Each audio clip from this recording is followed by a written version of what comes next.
What's going on, everybody? This is Dylan with Dylan Talks Tone, and today we're going to do something a little different. Well, not different. We're going to do what we need to do. We're going to talk about quality control with Squiers. Quality control versus setup. Since we've been talking about this with other brands, I figured it would be only fair that we jump into that with this guitar that I just bought a couple of weeks ago. So let's get into it.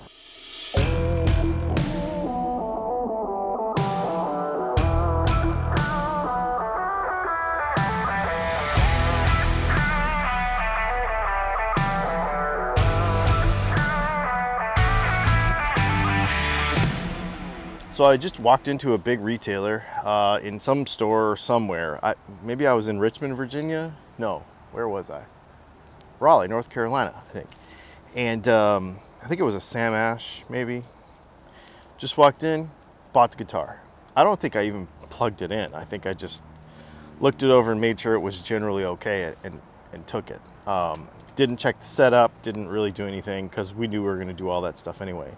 I wanted to do that with some of these less expensive guitars because I want to get a real honest opinion about setup and quality control and what the difference is, obviously. So what we're going to do is there are a couple of quality things that are just Squier things.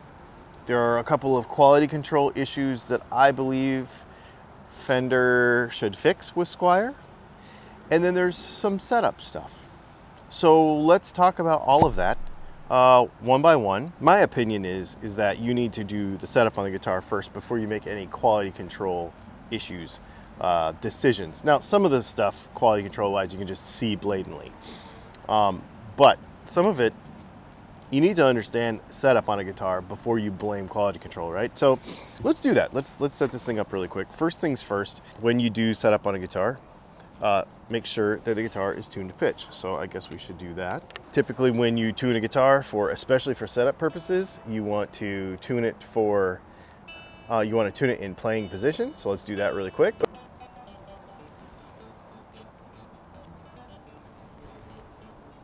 Okay, so I've got it tuned to pitch.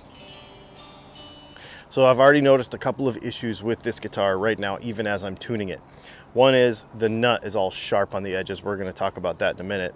The other is, I think the nut on the E is a little buzzy. Like there's a little buzz there that I don't like. Now let's talk about some stuff that's probably not quality control problems. There's a little bit of buzziness going on. That's just setup. That'll go away in just a minute. So first things first, let's check our string height. Our neck relief. Seems generally okay. So typically what I do to do that is I fret the first fret, and then I fret the first fret where the guitar meets the body. That varies a little bit on some guitars. And then halfway in between, I look and see, I like about a business card. That's my kind of cheater. I like about a business card, not those thick, stupid business cards, like a regular business card. Yep, that looks pretty good. If that were to need to be changed, we would just put an Allen key right in here and give it a little tighten. So when if the gap is too big, you tighten the truss rod and that brings up the center of the truss rod. If the fretboard is too flat and there's not enough gap there, you loosen it and that lets the center of the neck go down. So tighten, loosen, okay? Okay, now, next, I want to check the nut. So the way I typically check a nut is I just fret the third fret and look at the gap underneath it. I just like to see a little bit of light.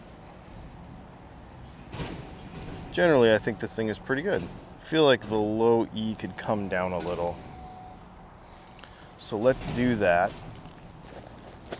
Now, some would say that this would be part of quality control of the guitar.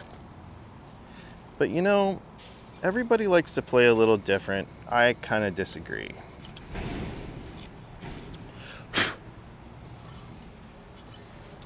Doesn't need much.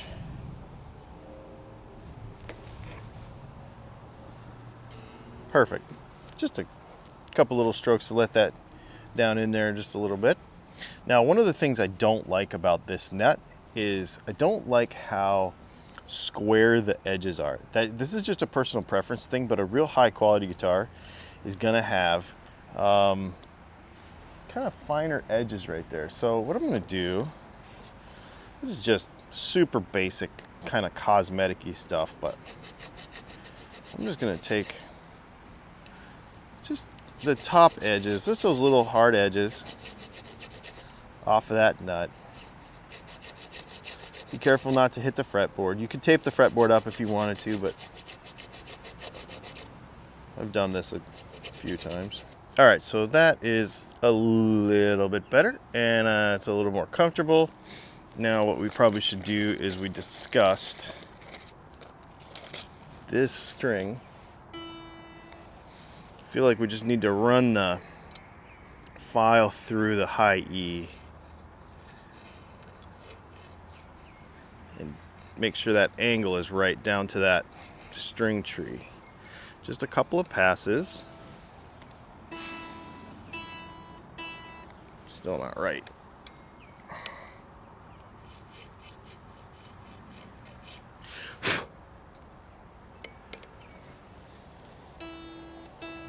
That's better. All right, so now I need to make sure that I retune the guitar. Okay, so now the guitar is tuned. Now the next thing we need to do is set the string height on the guitar. So what we're gonna do there, I'm just gonna set this to kind of factory Fender specs. Take our ruler and go to our 12th fret. It's typically what I like to do. Looks like that one needs to 1, 2, 3, 4. Come up just a touch.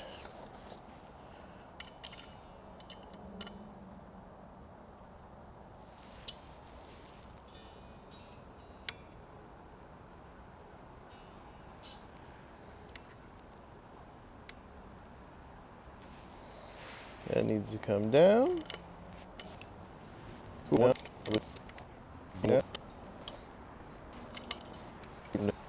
All right, so now our string height is set. Now we tune the guitar again. Now we're gonna set intonation, which is gonna be a whole other shooting match. So what we do with intonation is, I'm gonna fret the 12th fret. So you wanna do intonation after the entire rest of the guitar is set up. Okay, so everything else is set up. So now let's go ahead and go back to that E. I really like to double check that these are 100% as close as possible. All right, the E and the A need to move. So the tuner is going that way, so I'm gonna move the saddle that way on a right-handed guitar. Intonation is set. Now what's funny is, before we did all that setup work, chances are the intonation was way off, and after I moved all those strings around, it was actually closer than when I started, which is kind of funny. Now that we've got the guitar set up, and I realize you can't set up a guitar in a guitar store, so I want to do a video about what to look for, like how to do your quality control checks and know what to look for versus, quality versus that sort of stuff when you're in a guitar store. Like when you're right there in the moment, you're like, this guitar is great, except this or that. What's acceptable and what's not, and what you could live with and what you could adjust out, that sort of stuff. I want to do a video specifically on that. But on this particular guitar, it's pretty good. There is one little sharp fret that I just fixed here. A lot of times that has to do with the environment of the guitar store more than it does the quality of the guitar. 99% of the time, that's the thing. The nut over here with that little sharp edge, I think that's a Fender quality thing, but that's probably what they're told. Playing a lot of custom shop guitars and guitars that I've built myself, I just like it a certain way, so I just made that change. It's not necessarily a quality control issue. The little buzz on the high E fret could be considered quality control, but again, you saw I went like that and it was fixed. That can be fixed in a setup. Now, a situation like that though, I would have the guitar store check that and do it, because if the nut is now too low and the nut needs to be replaced, then that's another story.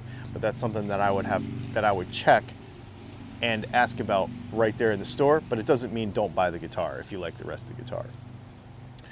Tuners are fine. Fretboard was fantastic. It's a great color. The finish on this guitar is phenomenal. There's no issues with it. The electronics on the guitar, this is going to drive me insane, but I know that I'm going to replace that, so I have not screwed with it. I just know that that jack will get loose every time you play the guitar. Like if we tighten it up right now,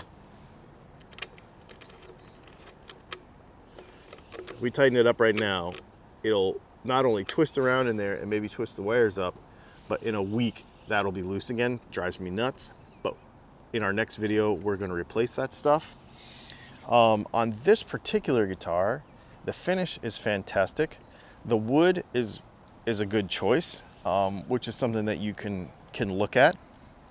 The one thing on this particular guitar that I'm going to talk about quality control with a Fender. There's a weird grain in the neck, and it doesn't look good.